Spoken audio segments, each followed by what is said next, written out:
Welcome.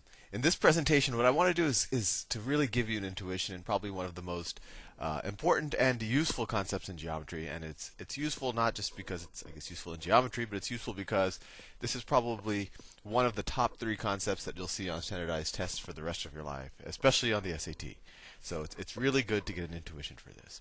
So what I'm going to teach you is about the angles of a transverse line when you intersect parallel lines. And I said a lot of words that you probably don't understand, and I'll explain them. And hopefully the words will not seem too complicated.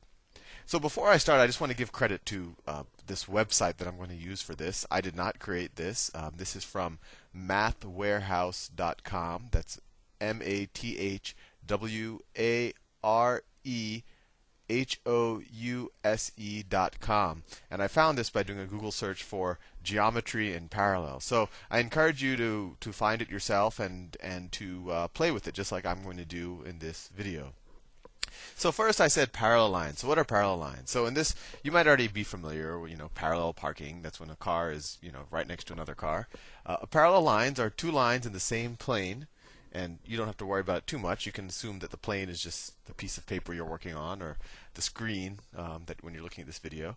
So it's 2 lines in the same plane that never touch each other, but they're 2 separate lines. So, example, on this website, I guess, the parallel lines are H and actually these are the points. So line HO and lines IL are parallel, right? Because look, they're in the same plane. They're on this kind of website, which is the plane, and they never touch each other.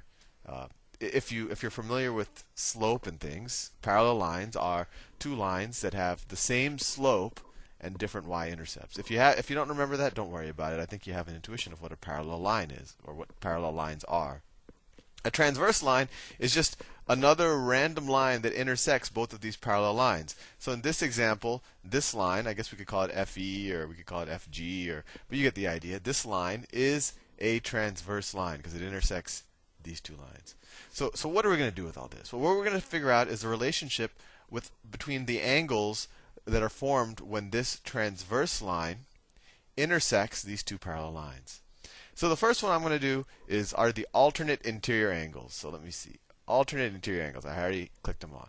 So interior angles. These are angles